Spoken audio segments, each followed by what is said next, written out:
Bismillahirrahmanirrahim. Assalamualaikum warahmatullahi wabarakatuh. Selamat siang, salam sejahtera bagi kita semuanya. Yang saya hormati Bapak Wakil Presiden, Bapak Ibu sekalian, para peserta sidang Kabinet Paripurna pagi hari ini. Kita semua tahu bahwa situasi saat ini adalah situasi yang tidak mudah, situasi yang tidak gampang. Saya kira sisi baik fiskal kita, moneter kita sangat dipengaruhi oleh ekonomi global yang sedang bergejolak, utamanya yang berkaitan dengan kenaikan inflasi hampir di semua negara. Kesadaran ini harus kita miliki dan dampak itu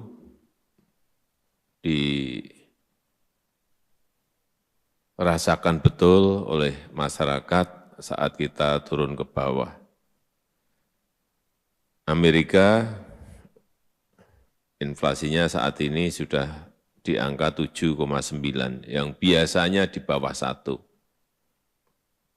Di Uni Eropa juga sudah masuk ke angka 7,5%, yang biasanya juga kira-kira hanya di angka 1. Turki sudah di angka 54. Angka-angka seperti ini akan membawa kita yang saya kira sudah kita tahan-tahan agar tidak terjadi kenaikan, tetapi saya kira situasinya memang tidak memungkinkan. Enggak mungkin kita tidak menaikkan yang namanya BBM, enggak mungkin. Oleh sebab itu kemarin naik Pertamax. Oleh sebab itu kewaspadaan yang tinggi ini harus setiap hari, setiap minggu harus dihitung terus bagaimana harga gas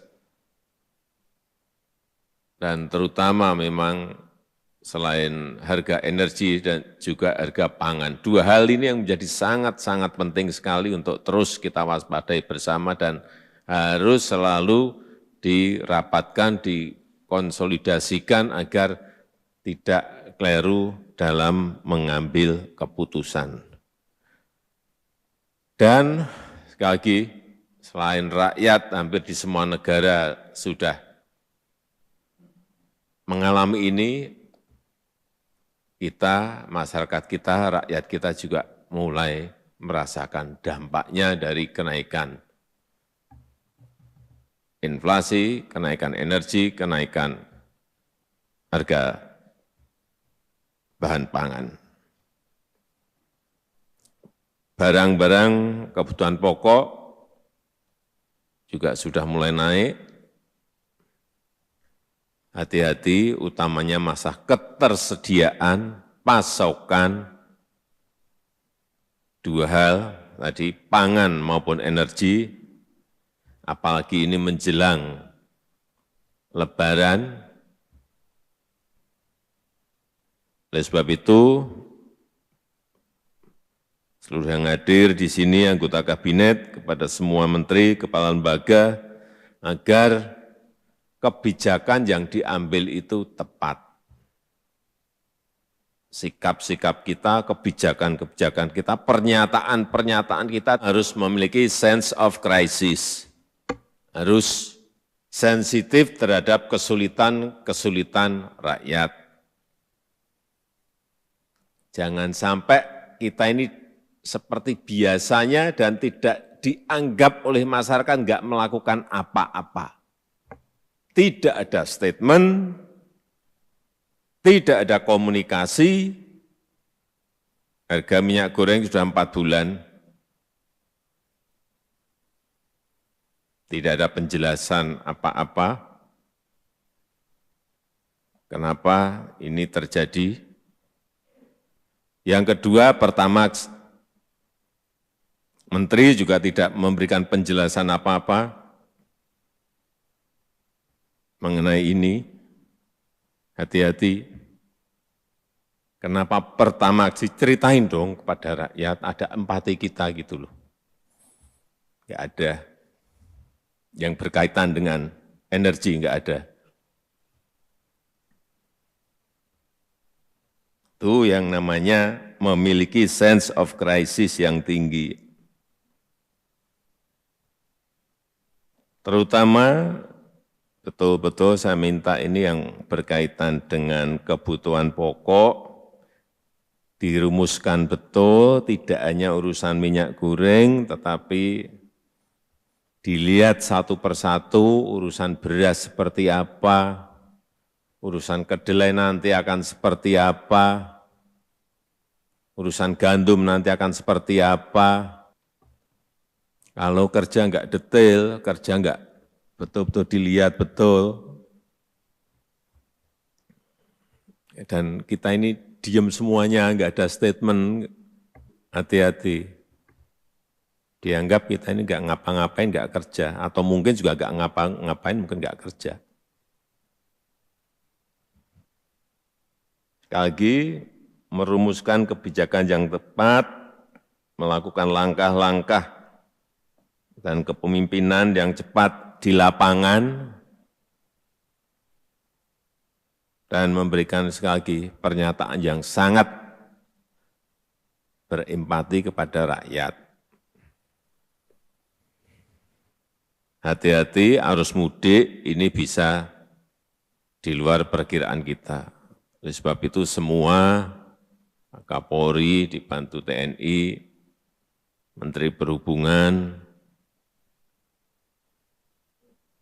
yang dikoordinasi Pak Menko betul-betul menyiapkan ini, jangan sampai keliru, mempersiapkan jalur mudik yang baik dan bisa meminimalisir kemacetan dan penumpukan arus mudik maupun arus balik nantinya. Harus mulai dihitung betul. Ini bisa, kalau yang saya tangkap di bawah, ini semuanya ini mau mudik semua. Jadi persiapannya juga harus ekstra. Yang berkaitan dengan bantuan sosial, saya harapkan baik PKH dan lain-lain, plus yang kemarin BLT minyak goreng bisa disalurkan secepat-cepatnya sebelum Lebaran tiba. Syukur dalam minggu-minggu ini sudah bisa, sebagian sudah tersalurkan. Bukan apa-apa, mungkin kita itu enggak merasakan, tapi 300.000 rupiah bagi rakyat itu pas mau Lebaran dapat itu, rasanya betul. Saya bisa merasakan betul itu. Senangnya kalau bisa memegang uang itu, yang bisa dipakai untuk membeli minyak goreng dan kebutuhan-kebutuhan pokok lainnya. Saya juga ingin mengingatkan kembali, padat karya jangan dilupakan. Situasi seperti ini kita memerlukan lapangan kerja yang seluas-luasnya. Oleh sebab itu, ini perlu saya ingatkan lagi agar tidak lupa. Dorong industri-industri yang berkaitan dengan pangan, mungkin pakan ternak dalam skala kecil, dirumuskan juga yang berkaitan dengan cold storage, yang bisa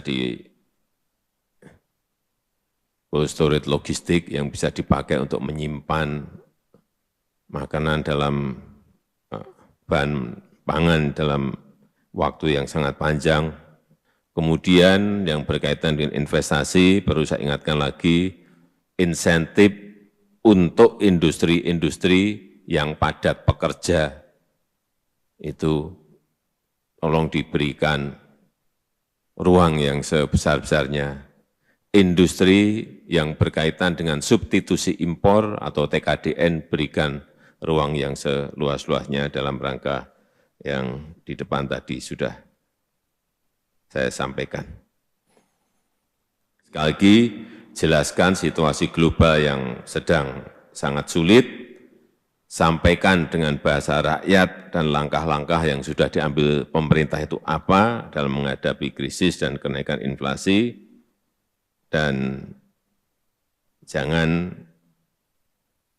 menimbulkan polemik di masyarakat, fokus pada bekerja